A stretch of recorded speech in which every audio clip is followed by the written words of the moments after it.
ফিতনা কাফের মুশরিকদেরকে ইসলামে প্রবেশ করতে দিবে না, আর ফিতনা মুসলিমিনদেরকে ইসলামে থাকতে দিবে না। মুসলিমিনদেরকে ফিতনা ইসলামে থাকতে দিবে না, দ্বীনে থাকতে দিবে না। যে কোনো উপায় আল্লাহর দ্বীন থেকে বের করে দেওয়ার চেষ্টা করবে, আল্লাহর দ্বীনের উপরে যাতে টিকতে না পারে, থাকতে না পারে, এটাই হচ্ছে ফিতনার কাজ। এটাই হচ্ছে ফিতনার কাজ। যে বিজ্ঞান তোমাকে কাফের বানাবে, মুশরিক বানাবে, নাস্তিক বানাবে, মুরতাদ বানাবে, যে প্রযুক্তি তোমাকে মুশরিক বানাবে, কুফরের দিকে নিয়ে যাবে, ওইখানে গিয়ে ধনাঢ্যতার জীবনের চাইতে ইসলাম মেনে যাকাত খাওয়া, মুমিন ভাইদের সাদাকা খাওয়া অনেক অনেক অনেক বেশি মূল্যবান আল্লাহর কাছে, অনেক দামি আল্লাহর কাছে। এই যুগের বড় বড় তিনটা ফিতনা। এক নম্বর ফিতনা হচ্ছে আল কাউলু আলাল্লাহ বিগাইরি ইলম। দুই নম্বর ফিতনা হচ্ছে তাওয়িলুন নুসুস।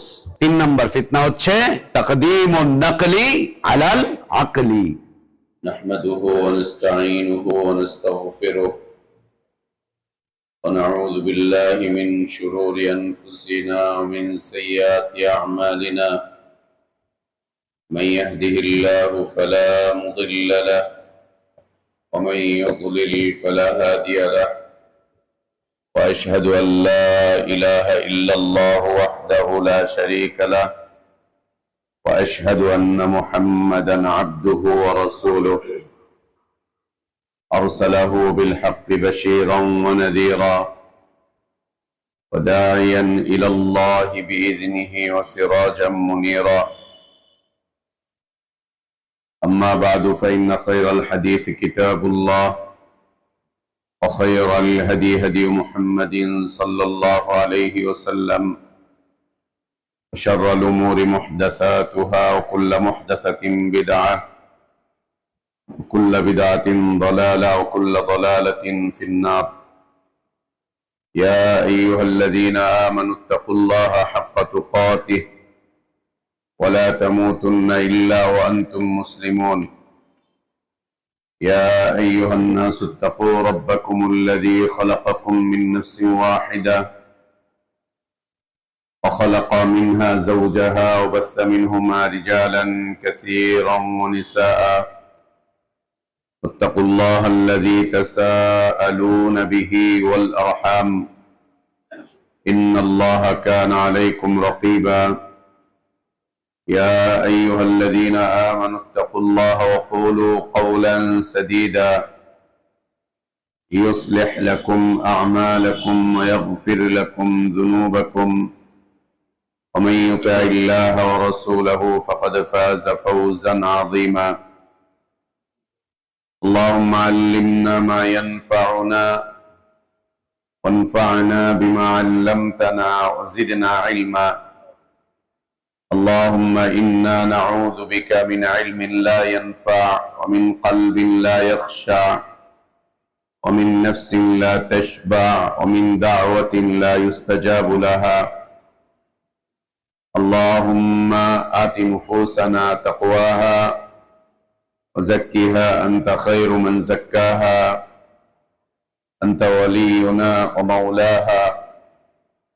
يا حي يا قيوم برحمتك نستغيث أصلح لنا شأننا كله ولا تكلنا إلى أنفسنا طرفة عين.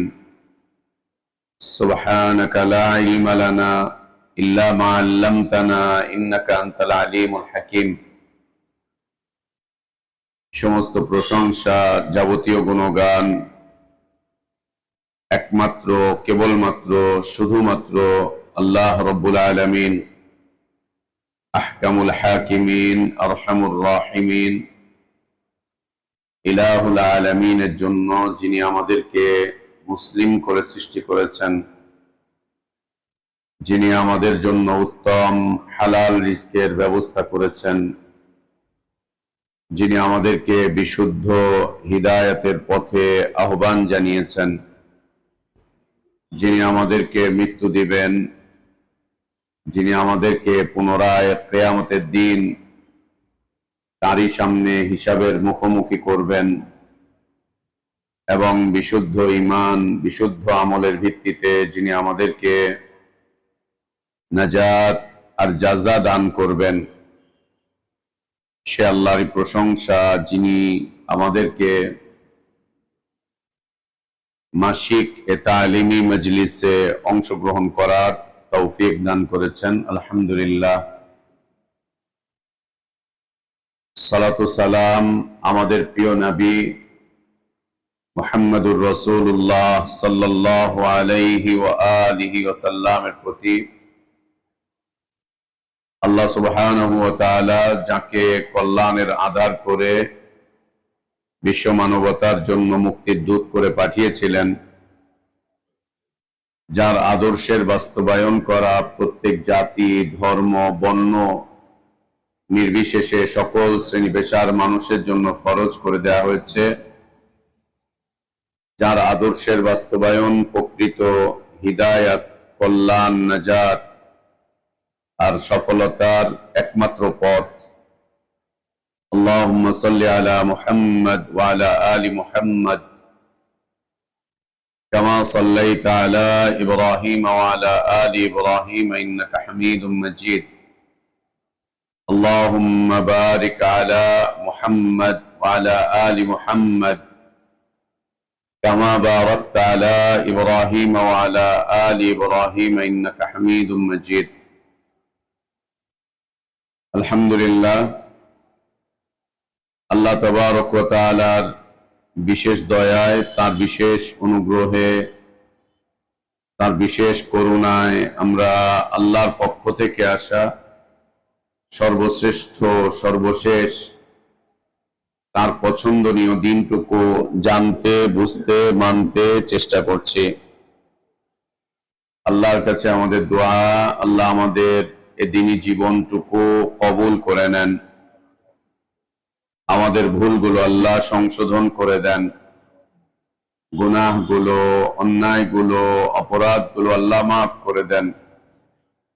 আল্লাহ আমাদেরকে ঈমান আর ইসলামের প্রকৃত সৌন্দর্যের উপর বেঁচে থাকার তৌফিক দান করেন। ঈমান আর ইসলামের পূর্ণতার উপরেই আল্লাহ আমাদেরকে মৃত্যু দান করেন। সম্মানিত উপস্থিতি, প্রিয় মুসলিম ভাই বোনেরা, আমরা আমাদের এই তালিমি মজলিসে সর্বশেষ যে বিষয়টি নিয়ে আলোচনা করেছিলাম, বিষয়টি ছিল ফিতনা। আপনাদের হয়তো মনে থাকার কথা, আমরা ফিতনার পরিচয়, ফিতনার প্রকার এবং ফিতনা থেকে বাঁচার উপায় নিয়ে, ইলাজ নিয়ে আলোচনা করেছিলাম। ফিতনা থেকে বাঁচার ইলাজ বা মাধ্যম নিয়ে আমরা আলোচনা করতে গিয়ে একটা বিষয়কেই আমরা বলেছিলাম যে ফিতনা থেকে বাঁচতে হলে তাকওয়াল্লাহ, আল্লাহ ভীতি প্রয়োজন, আল্লাহর ভয়। সম্মানিত উপস্থিতি, ফিতনা এমন এক বিষয় যা একটা অমুসলিমকে ইসলামে প্রবেশের ক্ষেত্রে বাধা তৈরি করে। একজন অমুসলিম ও ইসলামের দিকে আসবে,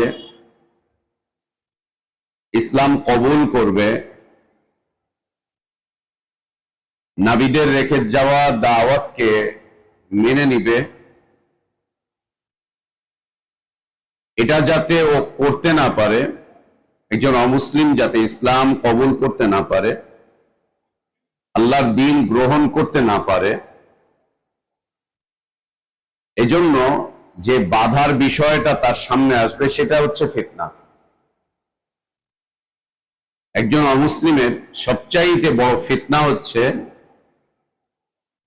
সে যেন আল্লাহর দ্বীনের দিকে আসতে না পারে, আল্লাহর দ্বীন কবুল করতে না পারে, আল্লাহর দ্বীনে প্রবেশ করতে না পারে। এটা হচ্ছে ওর জীবনের সবচাইতে বড় এবং একমাত্র ফিতনা, সবচাইতে বড় এবং একমাত্র ফিতনা। যাতে সে ইসলাম কবুল করতে না পারে, আল্লাহর দ্বীনে প্রবেশ করতে না পারে। এই ফিতনা তার কাছে কখনো তার সমাজ, কখনো তার কাছে ফিতনাটা হয়ে দাঁড়াবে তার পরিবার, কখনো তার কাছে ফিতনা হয়ে দাঁড়াবে তার বংশ, কখনো তার কাছে ফিতনা হয়ে দাঁড়াবে তার নিজস্ব চিন্তা ভাবনা, ভবিষ্যৎ পরিকল্পনা, কখনো তার কাছে ফিতনাটা এসে দাঁড়াবে তার ক্ষমতা, তার প্রভাব প্রতিপত্তি। এগুলো বিভিন্ন রূপ নিয়ে ফিতনা তার কাছে চলে আসবে, বিভিন্ন রূপ নিয়ে ফিতনা তার কাছে আসবে। আমরা আলোচনা করতে গিয়ে বলেছিলাম ফিতনাতুল মাল, মালের ফিতনা, ফিতনাতুল নিসা, নারীদের ফিতনা, ফিতনাতুল হারাজ, খুনাখুনি, মারামারি, হানাহানি, রক্তপাতের ফিতনা, ফিতনাতুল সদর, বুকের ফিতনা। আল্লাহ বলছেন মুমিনদেরকে উল্লেখ করে, তোমরা মনে করতে যেও না যে ফিতনায় শুধু কাফের মুশরিকরাই পতিত হয়, ফিতনায় শুধু জালেমরাই পতিত হয়, কাফের মুশরিকরাই পতিত হয়, এটা তোমরা মনে করতে যেও না। তার মানে এই আয়াত বলছে কাফের মুশরিকরাও ফিতনায় পড়ে আছে, ওদের কাছেও ফিতনা আসে। ওদের কাছে যে ফিতনাটা আসে সে ফিতনাটা হচ্ছে ওদেরকে ইসলাম এ প্রবেশ করতে দিবে না, আল্লাহর দ্বীনে প্রবেশ করতে দিবে না, আল্লাহর দ্বীনে প্রবেশ করতে দিবে না। এরপরেও আল্লাহর কিছু দয়াপ্রাপ্ত বান্দা যাদের উপর আল্লাহ দয়া করেন তারা এই ফিতনাকে উপেক্ষা করে ইসলামে প্রবেশ করে ফেলে। আল্লাহর দয়ায়, আল্লাহ দয়া করেন, তারা এই ফিতনাকে পিছনে ফেলে দেয়, নারীর ফিতনাকে পিছনে ফেলে দেয়, ক্ষমতার ফিতনাকে তারা পিছনে ফেলে দেয়, অর্থবিত্ত প্রভাব প্রতিপত্তির ফিতনাকে তারা পিছনে ফেলে দিয়ে তারা ইসলাম কবুল করে নেয়, আল্লাহর দ্বীনে প্রবেশ করে,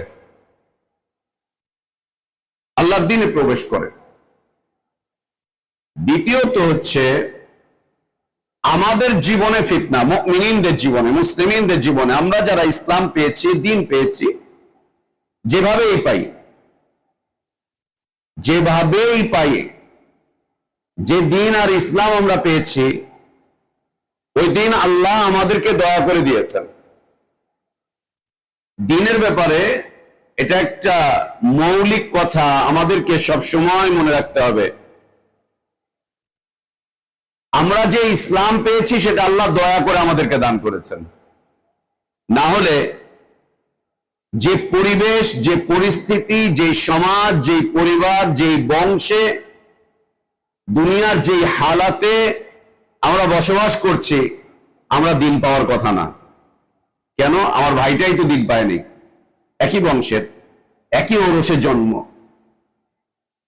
একই বাবার সন্তান, ও দিন পায়নি। একই মায়ের পেটের সন্তান আমাদের ভাই বোনরা, ওরা দিন পায়নি, আল্লাহ আমাদেরকে দিয়েছেন। দয়া না?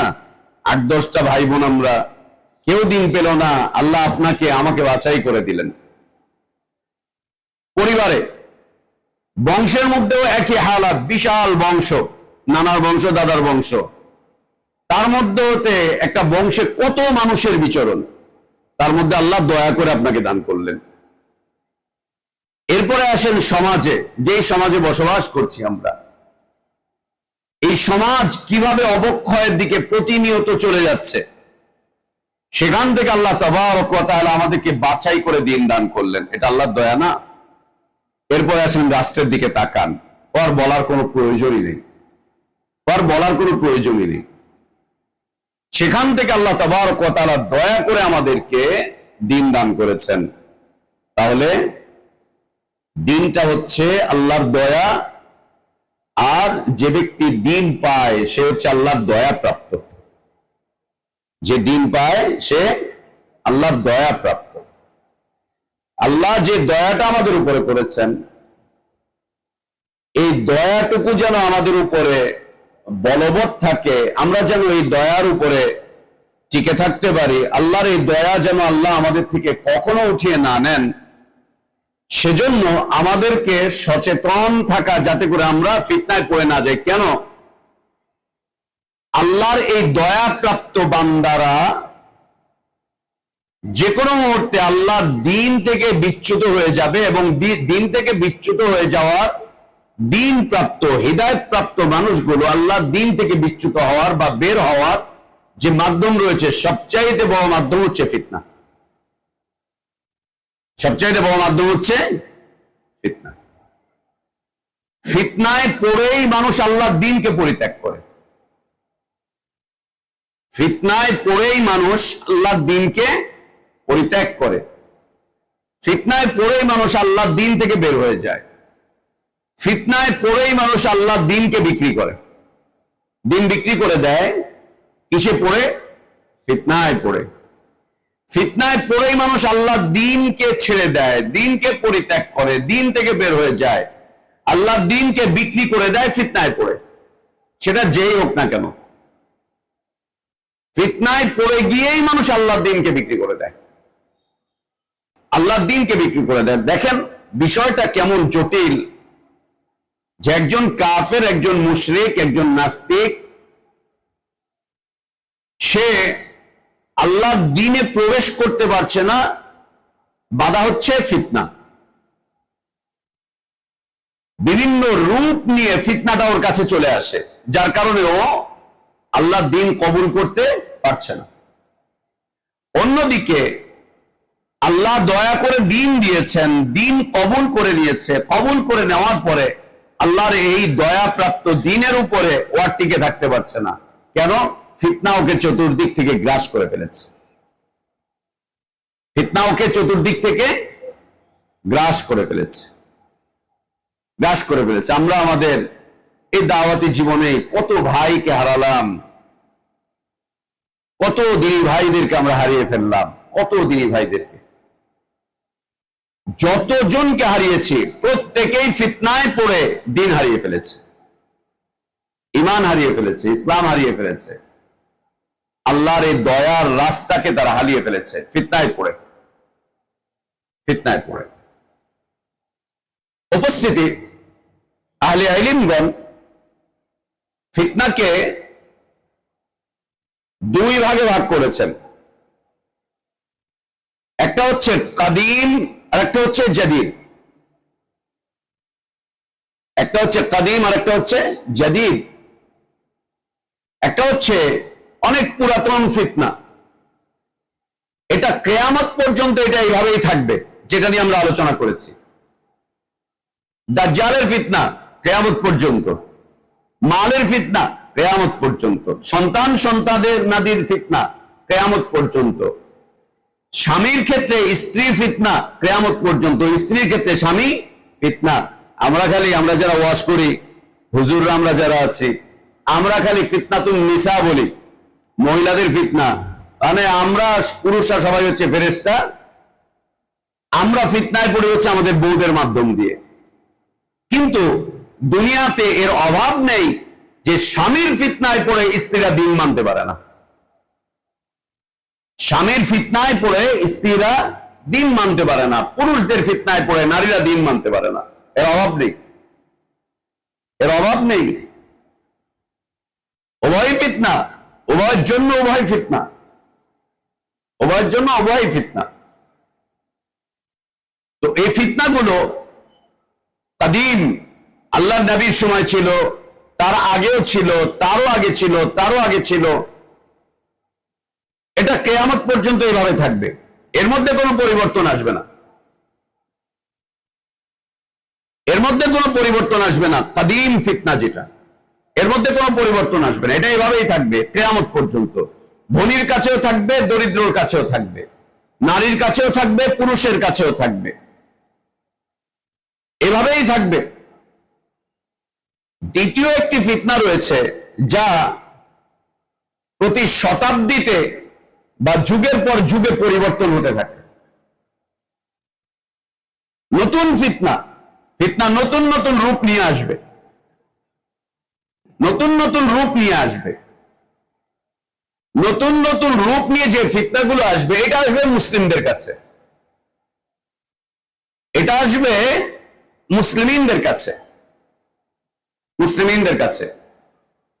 কাফেরদের কাছে এটা তেমন একটা আসবে না, এটা ওদের কাছে আসবে না। ওদের কাছে ফিতনা ওই একটাই, যে ওরা আল্লাহ দ্বীনের প্রবেশ করার পথে প্রতিবন্ধক, দেয়াল, বাধা, আল্লাহ দ্বীনে যাতে আর প্রবেশ করতে না পারে, এটা ওদের জীবনে সবচাইতে বড় ফিতনা। সেটা যে কোনো কারণেই হোক, যে কোনো রূপ নিয়ে হোক। মুসলিমদের জীবনে যে ফিতনা আসবে, এই ফিতনা দুই ভাগে বিভক্ত, একটা হচ্ছে কাদিম, একটা হচ্ছে জাদিদ। আমরা কাদিমটা নিয়ে আলোচনা করেছি, যা কিয়ামত পর্যন্ত এভাবেই থাকবে, যা ছিল এভাবে। আর জাদিদ ফিতনা, নতুন ফিতনা, এটা রং এবং রূপ পরিবর্তন হতে থাকবে। এটা কখনো এই 2-3 যুগ পার হওয়ার পরে এটা পরিবর্তন হবে। বেশিরভাগ এটা হবে হচ্ছে প্রত্যেক শতাব্দীতে, প্রত্যেক শতাব্দীতে। এবং শতাব্দীতে যখন এই ফিতনাগুলো আসবে, তো সেক্ষেত্রে আল্লাহ তাবারক ওয়া তাআলার একটা দয়া, যে আল্লাহ তাবারক ওয়া তাআলা প্রতি শতাব্দীতে পৃথিবীতে মুজাদ্দিদ পাঠাবেন। এটা মুজাদ্দিদিয়া তরিকার মুজাদ্দিদ না, মুজাদ্দিদিয়া তরিকার মুজাদ্দিদ না। মুজাদ্দিদিয়া তরিকা মানে কি? কবর পূজারী তরিকা, মাজার পূজারী তরিকা, পীর আর খানকা দরগার পূজারী তরিকা, ওটা মুজাদ্দিদিয়া তরিকা। মুজাদ্দিদ মানে কি? যিনি তাজদীদ করবেন, নবায়ন করবেন, কুরআনটাকে মানুষের কাছে পরিষ্কার করে তুলে ধরবেন, পরিষ্কার করে তুলে ধরবেন। পৃথিবীতে এভাবে করে শতাব্দীর পর শতাব্দী ধরে মুজাদ্দিদ আসছেন। যেমন মুহাম্মদ বিন আব্দুল ওয়াহাব রাহিমাহুল্লাহ ছিলেন, ইমাম ইবনে তাইমিয়া রাহিমাহুল্লাহ ছিলেন, গত শতাব্দীর মুজাদ্দিদ আলবানী রাহিমাহুল্লাহ ছিলেন, গত শতাব্দীর আরেক মুজাদ্দিদ ইমাম মুকবিল রাহিমাহুল্লাহ ছিলেন। এরা মুজাদ্দিদ, তাজদীদ করেছেন মানুষকে, নবায়ন করেছেন মানুষকে। এই মুজাদ্দিদরা কখনো কখনো অঞ্চলে অঞ্চলে আসবে, কখনো কখনো একেবারে পুরোপুরি ভাবে আসবে।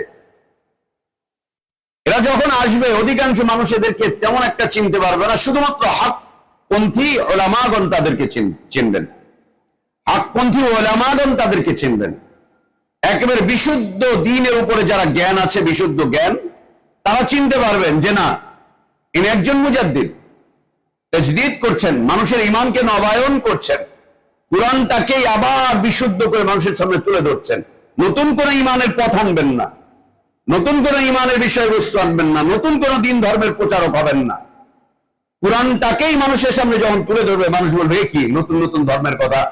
যেমন আমরা এদেশে নতুন বাপদাদার আমলে কোনোদিন শুনলাম না যে আল্লাহর হাত আছে, পা আছে, কোথায় কোন কাফের মুশরিকরাই দাওয়াত লয়ে আইলো সৌদি আরব থেকে, পেট্রোল ডলার খায়া ওদের দালালি করে আমেরিকার পা চাইটা আইসা বলতেছে যে আল্লাহ নাকি আরশে আজিম আছে। সারা জীবন শুনছি আমার কলমের ভিতরে আল্লাহ থাকে, আমি ওরা বলছে আল্লাহ নাকি আরশে আজিম আছে।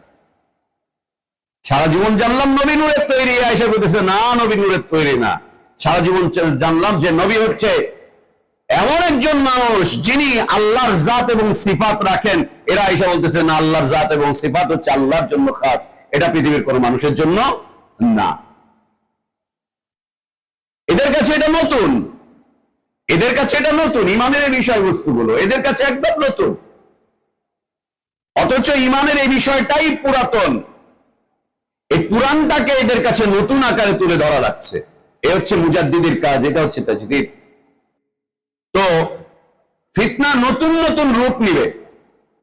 এই নতুন নতুন রূপ যখন নিয়ে আসবে, তখন এই আল্লাহর দ্বীনে দীক্ষিত মানুষগুলো, আল্লাহর দয়াপ্রাপ্ত মানুষগুলো, আল্লাহর রহমত প্রাপ্ত মানুষগুলো আল্লাহর দ্বীনকে নিয়ে তারা দ্বিধা বিভক্ত হয়ে পড়বে। নতুন ফিতনায় পড়ে দ্বিধা বিভক্ত হয়ে পড়বে, আল্লাহর দ্বীনকে নিয়ে একদম দ্বিধা বিভক্ত হয়ে পড়বে। এক্ষেত্রে আমাদেরকে মনে রাখতে হবে, ফিতনা কাফের মুশরিকদেরকে ইসলামে প্রবেশ করতে দিবে না, আর ফিতনা মুসলিমিনদেরকে ইসলামে থাকতে দিবে না। মুসলিমিনদেরকে ফিতনা ইসলামে থাকতে দিবে না, দ্বীনে থাকতে দিবে না। যে কোনো উপায় আল্লাহর দ্বীন থেকে বের করে দেওয়ার চেষ্টা করবে।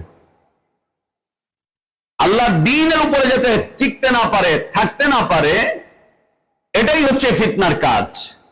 এটাই হচ্ছে ফিতনার কাজ। তো ফিতনা জাদীদ, নতুন নতুন ফিতনা, ফিতনা নতুন নতুন রূপ নিয়ে আমাদের সামনে চলে আসবে, নতুন নতুন রূপ নিয়ে। আজকে আমরা আলোচনা করব জাদীদ ফিতনা, এই যুগের ফিতনা, এই শতাব্দীর ফিতনা, বর্তমান শতাব্দীর ফিতনা, বর্তমান শতাব্দীর ফিতনা, এই যুগের ফিতনা, এই সময়ের ফিতনা, বিজ্ঞানের এই যুগের ফিতনা, টেকনোলজির এই যুগের ফিতনা, টেকনোলজির এই যুগের ফিতনা, এই সময়ের ফিতনা নতুন নতুন রূপ নিয়ে আসবে। রূপ নিয়ে এসে ওর কাজই হবে আল্লাহর দ্বীনে যাতে মানুষ প্রবেশ করতে না পারে, দ্বিতীয়ত হচ্ছে আল্লাহর দ্বীনের উপরে টিকে থাকতে না পারে, না পারে। এই যুগের ফিতনা, বর্তমান সময়ের ফিতনা, আল কওলু আলাল্লাহ বিগাইরি ইলম, আল কওলু আলাল্লাহ বিগাইরি ইলম, এক নম্বর বিষয়। এই যুগের মানুষগুলো আল্লাহকে নিয়ে যত কথা বলবে, সেটা ওয়াজের ময়দানে হোক, মসজিদের মিম্বারে হোক, রাজনীতির ময়দানে হোক, ঘরে হোক, বাইরে হোক, শিক্ষা প্রতিষ্ঠানে হোক, অন্যান্য জায়গায় হোক, যেখানেই হোক, আল্লাহকে নিয়ে যখনই কথা বলবে এরা ইলম ছাড়া কথা বলবে, কারো কোনো ইলম নাই। আল্লাহকে নিয়ে যখনই কথা বলবে এরা ইলমবিহীন কথা বলবে, কারো কোনো ইলম নেই। আমার সন্তান পড়ে হচ্ছে ব্রিটিশ কাউন্সিল, আপনার সন্তান পড়ে হচ্ছে অক্সফোর্ড কারিকুলামে, ওর সন্তান পড়ে হচ্ছে হিন্দুদের কাছে, ওর সন্তানটা পড়ে হচ্ছে অমুক ধর্মের উপাসনালয়ের এই জায়গাতে, এর সন্তান এদের কাছে, ওর সন্তান ওদের কাছে, এর তার সন্তান তাদের কাছে। সবার টার্গেট হচ্ছে এরা শুধু দুনিয়ার ক্ষেত্রে এই হবে, ওই হবে, সেই হবে, ওইখানে থাকলে ওইটার ডেভেলপমেন্ট বেশি, ওইখানে থাকলে ওইটার ডেভেলপমেন্ট বেশি, ওইটা থেকে ওইটা, ওইটা থেকে ওইটা, ওইটা থেকে ওইটা। এরা যখনই আল্লাহকে নিয়ে কথা বলবে, আল্লাহর দ্বীনকে নিয়ে কথা বলবে, এরা অজ্ঞতার সাথে কথা বলবে। আল্লাহকে নিয়ে এদের কোনো জ্ঞান নেই, আল্লাহর দ্বীনকে নিয়ে এদের কোনো জ্ঞান নেই, ইলমবিহীন কথাবার্তা বলবে, ইলমের ধারে কাছেও যাবে না এরা। বাবা, ইলম অর্জন করতে হলে মাদ্রাসাতে ভর্তি হতেই হবে, এই কথা সত্য না, কিন্তু ইলম অর্জন করতে হলে উলামাদের মাজলিসে যেতে হবে, আপনাকে কিতাব কিনতে হবে, আপনাকে খাতা কিনতে হবে, আপনাকে ছাত্র হয়ে একজন আলেমের কাছে প্রতিদিন অল্প সময় হলেও আপনাকে বসে ইলম অর্জন করতে হবে, ইলম অর্জন করতে হবে। এখন আপনি বলবেন যে আমরা তো ইলম অর্জন করি কিভাবে? ইউটিউব থেকে নিয়মিত করি। এই যে আমার সাথে ফেসবুকে অমুক গ্রুপের লিঙ্ক আছে, তমুক গ্রুপের লিঙ্ক আছে, প্রতিদিন আমার কাছে পোস্ট পাঠাচ্ছে, আমিও প্রতিদিন এই পোস্টগুলোকে দেখতেছি, শেয়ার করতেছি, ওই পোস্টের উপরে আমিও একটা কমেন্ট করে দিচ্ছি। তাহলে আপনার ওস্তাদকে ইউটিউব, আপনার ওস্তাদকে ফেসবুক, আপনার ওস্তাদকে টুইটার, আপনার ওস্তাদকে অমুক, আপনার ওস্তাদকে তমুক। ব্যক্তিকে, এখানে ব্যক্তিটাকে, এখানে ব্যক্তিকে। মিডিয়া কোনোদিন ওস্তাদ হতে পারে না, টিচার হতে পারে না, মিডিয়া কোনোদিন, যন্ত্র কোনোদিন টিচার হতে পারে না। এই যন্ত্রের পরিচালক তো মানুষ, এই যন্ত্রের পরিচালক মানুষ। এই যুগের, বিজ্ঞানের এই যুগের সবচাইতে বড় ফিতনা আমাদের জন্য এসে দাঁড়িয়েছে, আমাদের আগামী প্রজন্মের জন্য এসে দাঁড়িয়েছে, যে আমরা আল্লাহর পক্ষ থেকে নাজিলকৃত ইলমের ব্যাপারে আমরা গাফিল। আল্লাহর পক্ষ থেকে নাজিলকৃত ইলমের ব্যাপারে আমরা গাফিল, আমরা অনীহা পেশ করছি, আমরা নিজেরাও এর সাথে সম্পৃক্ত না, আমাদের আগামী প্রজন্মকেও এর সাথে সম্পৃক্ত করতে যাচ্ছি না। আল্লাহকে নিয়ে এই জাতি যত কথা বলছে সারা দুনিয়াতে, সবাই অজ্ঞতার সাথে কথা বলছে, অজ্ঞ অজ্ঞ অজ্ঞ। যদি কারো জ্ঞান থেকেও থাকে, তার জ্ঞান হচ্ছে প্রযুক্তি নির্ভর জ্ঞান, তার জ্ঞান হচ্ছে বিজ্ঞান নির্ভর জ্ঞান। বিজ্ঞান আর প্রযুক্তি ইসলাম না। যেই বিজ্ঞান এবং প্রযুক্তিকে ইসলাম সমর্থন করবে ওইটাই হচ্ছে ইসলাম দ্বারা সমর্থিত, কিন্তু ওইটা ইসলাম না। মেশিন কোনোদিন ইসলাম হতে পারে না। ইসলাম বলবে এই মেশিনটা ব্যবহার করা যাবে না, যাবে না, কিন্তু মেশিন ইসলাম না, মেশিন ইসলাম না। ইসলাম বলবে মেশিন ব্যবহার করা যাবে নাকি যাবে না, ইসলাম বলবে আমি বিজ্ঞান নিব কি নিব না, ইসলাম বলবে আমি প্রযুক্তি নিব কি নিব না। প্রযুক্তি আমাকে কোনোদিন বলতে পারবে না যে ওই ইসলাম নাও, সেই ইসলাম নিও না। ও আমাকে কোনোদিন বলতে পারবে না। বিজ্ঞান আমাকে কোনোদিন বলতে পারবে না এই ইসলাম নিও না, সেই ইসলাম নাও। আল কাউলু আলাল্লাহ বিগাইরি ইলম, এই যুগের ফিতনা। এই ফিতনায় আমরা সবাই পতিত। আল্লাহকে নিয়ে বলা অজ্ঞতার সাথে,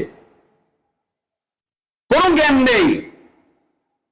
বলে আমরা তো ওয়াজ শুনি, শোনাকে জ্ঞান অর্জন বলে না। আমরা তো বক্তব্য শুনি, এটাকেও জ্ঞান বলে না। বিলকুল না, এটাকে জ্ঞান বলে না। জ্ঞান কি? ওটা আলাদা আলাদা বিষয়বস্তু। জ্ঞান কি? যেমন আজকে আমরা এখানে বসছি, এটা একটা ইলমি মাজলিস। আপনাদেরকে এখানে কি দেওয়া হচ্ছে? এখানে একটা মেসেজ দেওয়া হচ্ছে শুধু। যদি এখান থেকে আপনারা জ্ঞান অর্জন করতে চাইতেন, তাহলে আপনাদের হাতে একটা খাতা থাকতো, একটা কলম থাকতো, আপনারা বসতেন, সেভাবে করে চিন্তা ভাবনা করতেন।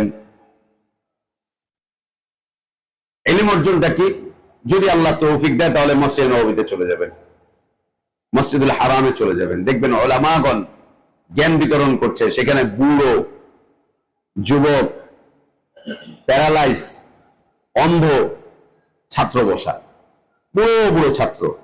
সে ব্যবসা করে, সে কাজ করে, সে এটা করে, ওইটা করে, সেটা করে, একদম প্যারালাইজ। ওকে হুইল চেয়ার করে নিয়ে আসতেছে। আল্লাহ আমাদের ভাইয়ের উপরে দয়া করেন, রহম করেন। হ্যাঁ, হুইল চেয়ারে করে তাকে নিয়ে আসতেছে, এনে একজন আলেমের সামনে বসিয়ে দিচ্ছে। মসজিদে নববীতে বসে বসে আসরের পরে, মাগরিবের পরে, এশার পরে দাঁড় শেষ করে এরপর বাসায় যাচ্ছে। ওটা হচ্ছে জ্ঞান অর্জন, এবং ওটার একটা ধারাবাহিকতা। ধারাবাহিকতা একদম মুসালসাল, ধারাবাহিক ভাবে ওটা চলে। একটা কিতাব শেষ হয় আর একটা কিতাব, আর একটা কিতাব শেষ হয় আর একটা কিতাব, এভাবে চলতে থাকে প্রতিদিন। আসছে, ওটা হচ্ছে জ্ঞান অর্জন। আজকে আপনারা যেখানে আসছেন, এটা কি? এটা একটা মেসেজ নিয়ে যাওয়া, একটা আওয়াজ, একটা আওয়াজ, একটা ইনফরমেশন নিয়ে যাওয়া, যে কিছু একটা নিলাম। এখান থেকে যখন আজকে বেরোয় চলে যাবেন, আগামীকালকে যদি জিজ্ঞেস করা হয়, ভাই কি বলছি, কি শুনছেন বলেন তো দেখি, হ্যাঁ কিছু কিছু শুনছিলাম, এরপরে দেখবেন যে আর কারো কাছেই নেই, ওবাও কারো কাছে নেই, একদম না। ইলমি মাজলিস কি তাহলে? যারা বসে আছে তারা নোট করবে, লিখবে। যারা লিখতে পারবে না তারা জেহেনের মধ্যে জমিয়ে নেবে। মাজলিস শেষ করে একজন আরেকজনের সাথে বিষয়টাকে শেয়ার করবে। বাড়িতে গিয়ে বউকে জানাবে হুবহুটা। আগামীকালকে আবার এইটা রাস্তায় ঘাটে যে ভাই ব্রাদারদেরকে দেখবে, তাদেরকে হুবহু এই কথাগুলো পৌঁছে দিবে। তারাও জেনে নিবে, এরাও বলতে থাকবে। এটা হচ্ছে ইলমের চর্চা, যেটা আমরা শিক্ষা প্রতিষ্ঠানগুলোতে পাই। ওটা হচ্ছে জ্ঞান শিক্ষা, জ্ঞান অর্জন করা। আল্লাহকে নিয়ে, আল্লাহ দ্বীনকে নিয়ে আমরা যত কথা বলছি, যত কথা বলছি আমরা আল্লাহকে নিয়ে, আল্লাহ দ্বীনকে নিয়ে, আল্লাহর পক্ষ থেকে নাজিলকৃত বিষয়বস্তু নিয়ে, আমরা যারা দ্বীন মানছি, আমরা অজ্ঞতার সাথে, একদম অজ্ঞতার সাথে জ্ঞান অর্জন করছি না, জ্ঞান অর্জন করছি না। দ্বীনের জ্ঞানের ব্যাপারে আমাদেরকে এত নেতিবাচক ধারণা দেওয়া হয়েছে, এত আজে বাজে কটু কথা আমাদেরকে দ্বীনের জ্ঞানের ব্যাপারে বলে দেওয়া হয়েছে, আমাদেরকে এত বেশি বীতশ্রদ্ধ করা হয়েছে দ্বীনের জ্ঞানের ব্যাপারে, যে আমরা যারা আজকে দ্বীন মানি, আমরাই দ্বীনের জ্ঞানের পথে চলতে রাজি না। ঢাকা থেকে ময়মনসিংহ গিয়ে অফিস করে, ঢাকা থেকে কুমিল্লায় গিয়ে অফিস করে, রাত্রে 3টায় ওঠে গাড়িতে, এরপরে গিয়ে সকালে 8টায় অফিসে আনা দেয়। এই লোকগুলোর কাছে তাদের অফিস দূরে না, এদের কাছে তাদের ব্যবসা প্রতিষ্ঠান দূরে না। এখান থেকে নারায়ণগঞ্জে গিয়ে অফিস করে প্রতিদিন, এটা দূরে না। কিন্তু কোথাও এক জায়গায় ধারাবাহিকভাবে ইলমি মাজলিস চলছে, হাদিসের দার্স চলছে, তাফসীর চলছে ধারাবাহিকভাবে প্রতিদিন। সেখানে আমরা যেতে পারি না কেন? অনেক দূর ভাই। যদি আমার বাড়ির আশপাশে হইতো, যদি আমাদের এলাকায় হইতো, তাহলে আসতে পারতাম। যখন তাদের এলাকায় চলে যায়, দেখি একদিন 2 দিন আসে, 4th দিন থেকে আর কাউকে খুঁজে পাওয়া যায় না, নাই, অনেক দূর। এটা ফিতনা। আল কাউলু আলাল্লাহ বিগাইরি ইলম, নতুন যুগের ফিতনা, নতুন যুগের ফিতনা। পূর্ব যুগে এই ফিতনাটা ছিল না। কি ছিল? জ্ঞান অর্জন করে তারপরে ওটাকে বিনষ্ট করে এই সেই করে তারপরে করতো। যেমন যারা জাল হাদিস বানিয়েছে, জাল হাদিস রচনা করেছে, কি ওরা অজ্ঞ ছিল? ওরা জ্ঞানী ছিল, ওরা জ্ঞানী ছিল, জ্ঞানের ভিত্তিতে করেছে। এরকম অনেকগুলো ফিতনা যা রূপ পরিবর্তন করছে, কোনোভাবেই আমাকে, আপনাকে, আমাদের প্রজন্মকে, আগামী দিনের সন্তানদেরকে কোনোভাবেই দ্বীনের জ্ঞান অর্জন করতে দিবে না। আমি চাই না আমার বাচ্চারা দ্বীনের জ্ঞান অর্জন করুক। কেন? সমাজ পুরোটা চলে যাচ্ছে একটা ধারায়, আর আমার বাচ্চাটাকে, আমার সন্তানটাকে আর একটা ধারায় নিয়ে দাঁড় করিয়ে ও খাবে কি? আমি না হলে মরে চলে যাবে কবরে, আমার পরে ও আরো 70 বছর 60 বছর বাঁচবে, ও খাবে কি? ও চলবে কি? চলবে কি? এখন কি আর ওই যুগ আছে যে কোরআন হাদিস নিয়ে খালি সারাদিন পড়ে থাকবো? এখন কি ওই যুগ আছে মাদ্রাসায় পড়ে থাকবো সারাদিন? এখন আমাদের উড়াল দেওয়ার যুগ, বিশ্ব জয় করার যুগ, বিশ্বকে হাতের মুঠায় নেওয়ার যুগ। সারা বিশ্ব এখন আমাদের হাতের মুঠায়। এই কথাটা কি ইসলাম না কুফরি? কোন দিক থেকে বলেন? কিভাবে, কোন দিক থেকে কুফরি? বলেন, বলেন, বলে দিছেন কিন্তু, বলেন কোন দিক থেকে? আমরা একটা কথা শুনছি না, বিশ্ব এখন আমাদের হাতের মুঠায়, এখানে বসেই সারা দুনিয়া চালাচ্ছে, ওই করছে সেই করছে, দুনিয়া এখন আমাদের হাতের মুঠায়। দুনিয়া কোনদিন পৃথিবীর মানুষ বা কোন মাখলুক হাতের মুঠায় নিতে পারবে? এ কথা কুফরি। বিজ্ঞান এখন দুনিয়াকে আমাদের হাতের মুঠায় এনে দিয়েছে, কথা কুফরি। একথা বিজ্ঞানের, একথা প্রযুক্তিবিদদের। আল্লাহ বলছেন ওমা কাদারুল্লাহ হাক্কা কদরি ওয়াল আরদু জামিআন কবদাতুহু ইয়াউমাল কিয়ামা। আল্লাহ সাত জমিনকে কিয়ামতের দিন তার হাতের মুঠার মধ্যে এইভাবে করে ভাঁজ করে নেবেন। কিভাবে করে নেবেন? ওই যে যারা রুটি বানায়, ওরা যেমন রুটির খামিরটাকে এভাবে গোল করে হাতের মুঠায় এইভাবে করে নেয়, আল্লাহ সাত আসমান এবং সাত জমিনকে এইভাবে করে তার হাতের মুঠার ভিতরে এইভাবে ভাঁজ করে ফেলবেন। নবী সাল্লাল্লাহু আলাইহি ওয়াসাল্লাম বলতে গিয়ে বলছেন কাগজের মতো করে এইভাবে করে ভাঁজ করবেন। একটা কাগজ, মনে করেন এটা কাগজ, এই ভাঁজ করে নিয়ে নিলাম। আজকে পৃথিবী এভাবে বিস্তৃত হয়ে আছে, ছড়িয়ে আছে, ছিটিয়ে আছে। মানচিত্র দেখলেই আমরা বুঝতে পারি। এই কিয়ামতের দিন পুরোটাকে আল্লাহ তাবারক ওয়া তাআলা এই বিছানো, এই ছড়ানো ছিটানো, এটাকে দেখেন, এটাকে পুরোটাকে বিশাল, এটাকে এমন করবেন, করে ব্যাস আল্লাহ হাতের মুঠার ভিতরে নিয়ে নেবেন কিয়ামতের দিন, একদম মুঠার ভিতরে নিয়ে নেবেন। আল্লাহু আকবার। তাহলে আসমান জমিন কার হাতের মুঠায়? বিজ্ঞান এখন আমাদের হাতের মুঠায় এনে দিয়েছে, আমরা এটাকে জয় করার চেষ্টা করছি। প্রযুক্তি বলছে দুনিয়া এখন তোমার হাতের মুঠায়। সুবহানাল্লাহ, সুবহানাল্লাহ। আল কাউলু আলাল্লাহি বিগাইরি ইলম।